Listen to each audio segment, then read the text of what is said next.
Hey, what's up, guys? Jake here, getting back some Lucy Got Problems. We're hanging out in some kind of cave with this, lady, whatever. And apparently we're doing some kind of trial, so it's time to find out. What kind of trial? Oh, just normal heroic trial.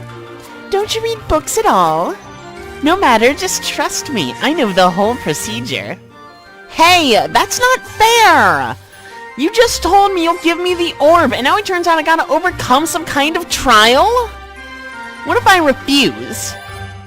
I promise you'll get the orb, but I never promised to give it away for free. That's one thing.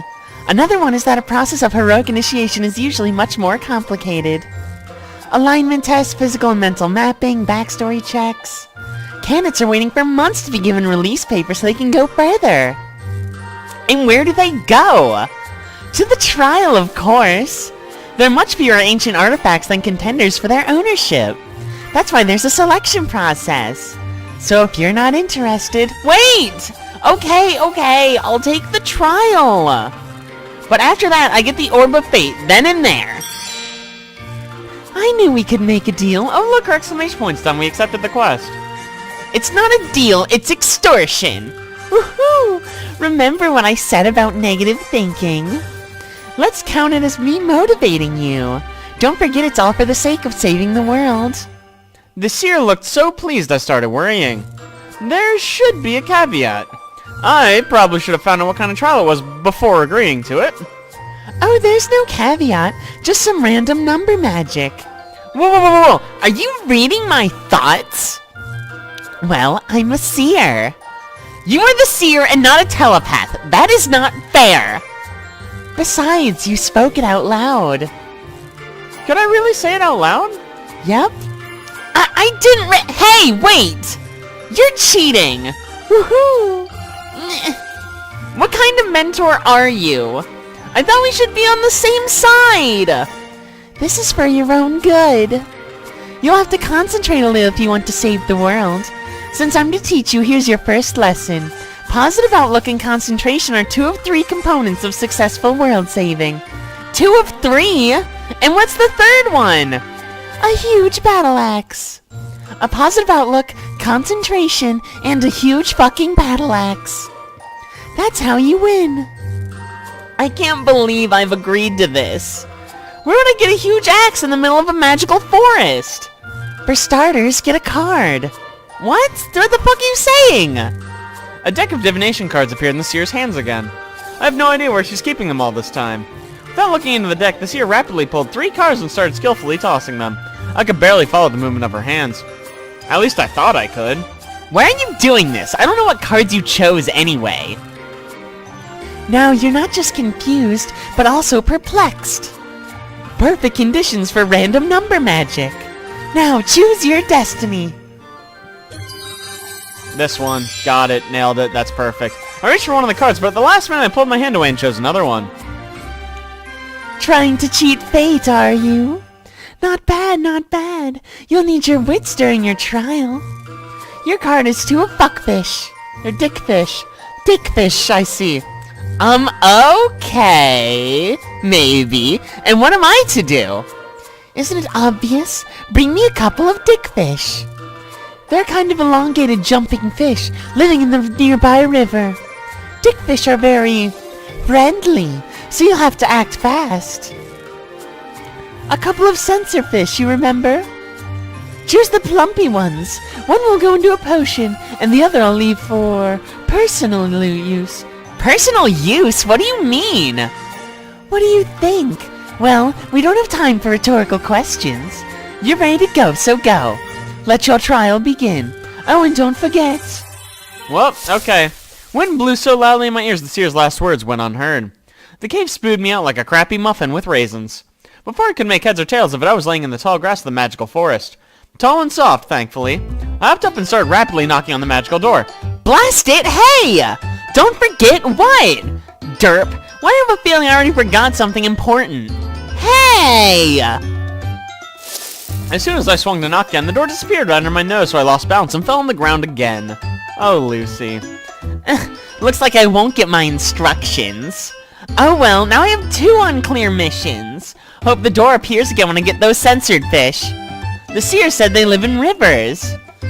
Oh, that's what attacked me in the water! Well, at least something is clear. Maybe saving the world isn't that hard after all. With luck, I'll be able to accomplish both missions at the same time. What a fortunate coincidence that you need the Orb of Fate to cancel the end of the world. Or maybe not a coincidence.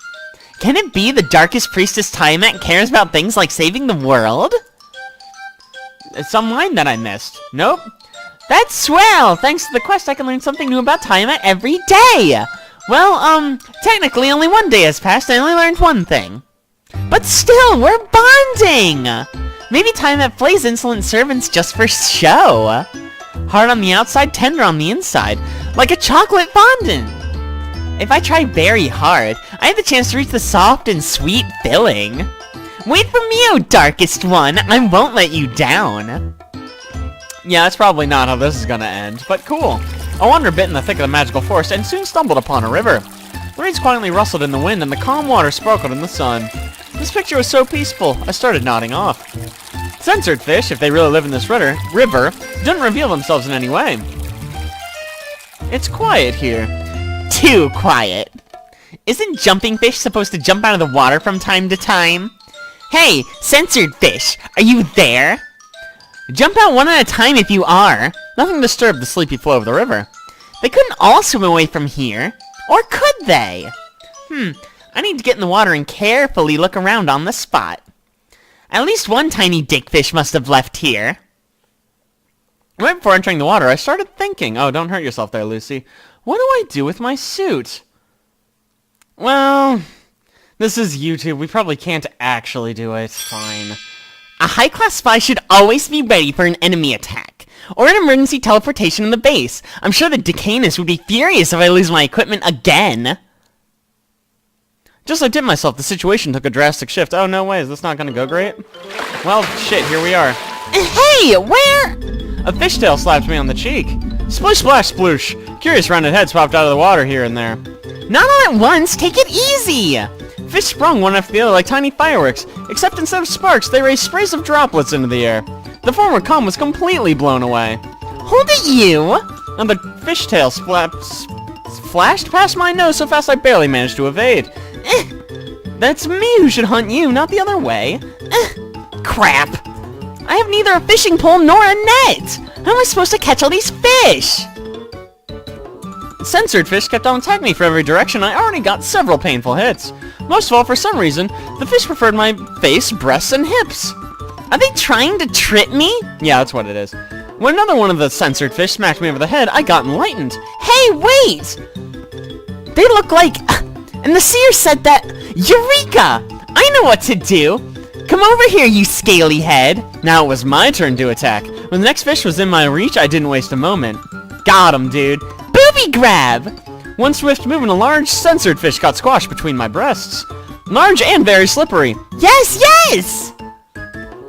Oh, Jesus. No! Stop it! Arrogant fish spat water in my face and wriggled out as soon as my grasp weakened. No, you! Like playing dirty, huh? I masterfully dodged another attacking fish and locked aim at another one. Lunge! Grab! Got him, dude. This one was smaller, but I managed to grab it tightly. Censored fish tried to use the same trick with the water spray, but this time I was prepared and winced just in time. Victory! Got one! But now I had a new problem. How do I catch another one? Of course, the answer came naturally when another fish managed to slip between my legs. I immediately pressed my hips together, so only the fish's head was visible. What are you doing there? The second censored fish had a real fighter spirit, so it kept struggling until I managed to crawl out of the water. Oh, good work, everyone. That was a fucking disaster. Whew, this was icky. Can't believe I managed to catch these censored fish. Now I should hurry back to the seer before they rot. I have no clue what their best before date is. Jesus, that was an adventure. When I came back, the magical door was standing in its proper place again. Oh my, I wonder if the seer already knows that I succeeded. Yeah, you know what, she probably does. Before I raised my fist to knock, the door opened and I was literally sucked in. Welcome back. How is the water? Well, it's wet. I thought I should take a bath, but the censored fish protested. By the way, here they are. Placid had already started shrinking. The seer weighed both fish in her hands and immediately sent one into her mouth. Oh, Jesus Christ. What? It's a raw fish! Well, yeah. First I was gonna make soup with it, but you took too long with your mission. And what about my trial? Did I pass? I missed breakfast, but you made it in time for lunch. I think you'd earned a C grade. A C grade? At least you get the permission to save the world. And what happens next? Next we'll drink some tea. Hooray! Tea! Hey, wait a minute. You promised to give me the Orb of Fate after I passed the trial. With a chocolate cake. Hooray! Cake! No way! You can't just give me the cake instead of the Orb of Fate. Yet my tummy had a different opinion. It made a long and mournful sound as it became home to a very sad wail. Okay, you know, now that I think of it, a big piece of chocolate cake will be a passable temporary substitute. But it's just for now. Don't even think of cheating me. Oh, I wasn't going to.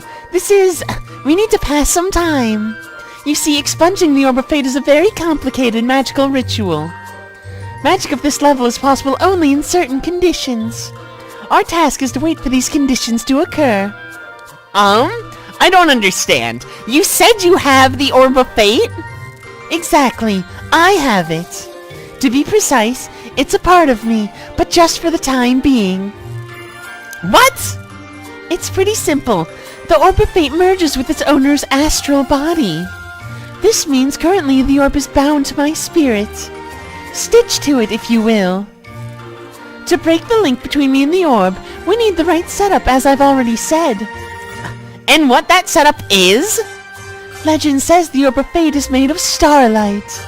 We need to wait until the first star shines in the skies. Your orb was made from the light of that star. The evening star shines for just a couple hours, but at that point the orb's power is at its peak. To cut it short, we're waiting for the dusk. We'll have to wait about half an hour. Half an hour? But it's still afternoon! This place is called the Cave of Relativity. Thanks to the cave's properties, I can manipulate time, but I can't ignore it altogether. Besides, it's dangerous to speed time up too hard. It can have unpleasant consequences. The seer clapped her hands. The same moment, a huge pile of pillows grew in front of us, together with a short-legged table and a tea set. And what's more important, a marvelous chocolate cake decorated with fresh strawberries. Wow! Excellent work, everyone.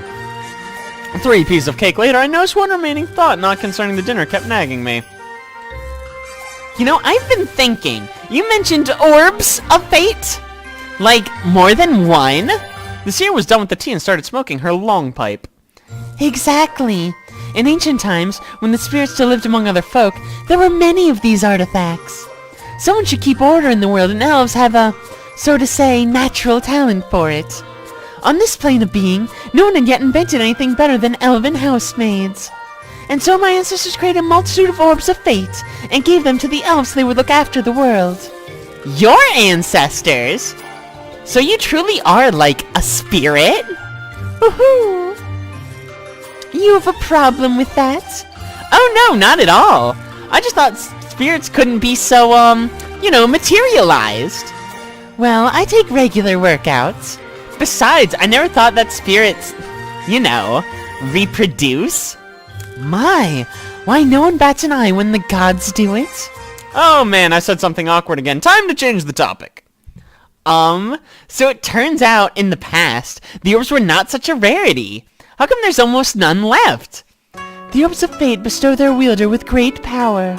At first the elves were using this power for the good, but ages went by and the world changed. Gradually the clan's power began being measured by the number of keepers, elves able to use the orbs. Some of the orbs were destroyed by my kin when they decided the gift turned to a curse. Some were destroyed by the elves themselves. Attempts to weaken a rival clan analyze or steal the power of the orb. Destroying an artifact is much easier than creating one. And why don't you make some new ones and give them to some reliable elves? Or, demons? That'd be handy if we were all in danger of an apocalypse. The technology is long lost. At the moment, I'm trying to at least figure out how the artifact works. Is that so? And how did this orb get in your hands? Previously, it belonged to the keeper of this forest. Oh, did the keeper also used to keep the orb for her own benefit, so you decided to take it from her? Oh, it's the opposite. When Laura felt the forest was changing for the worst, she was afraid of failure.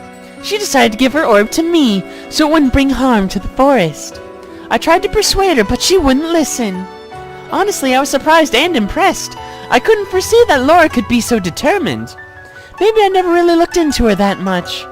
So, the keeper gave up on her power right when her life was at stake? Just to save the forest? Whew! Laura was never concerned with her own profit. Poor, foolish child of light. She tried to be a good keeper, did everything to make her family proud of her. But it's impossible to please everyone, you know. Especially if we're talking about a family of elven nobility. Laura didn't understand that. The more effort she exerted, the higher grew her expectations. She had a talent for magic, so her fate was decided since childhood. She studied a lot, then worked hard to hone her gift. All that to find herself in the foreign woods far from home. When I was looking at Laura, all I saw was loneliness. Wait, didn't your ancestors give the orbs to elves? Sounds like you felt sorry for Laura. Why didn't you let her cheer up and make some friends? My ancestors gave elves the orbs of fate, that's correct. But all the rituals and taboos around them are Elven's own invention. Sometimes it's easier to postpone the end of the world than to fight tradition. Laura was trapped in a cage, made of others' expectations. No surprise the hollow reached her. The hollow reached her? What hollow? What the fuck are you talking about? You know, before we find out what the fuck she's talking about, I'm going to draw this episode to a close. So thank you guys so much for watching. I really appreciate if you like that. Don't forget to like, subscribe. Be sure to tune next week for more Lucy Got Problems with yours truly. I'll see you guys then.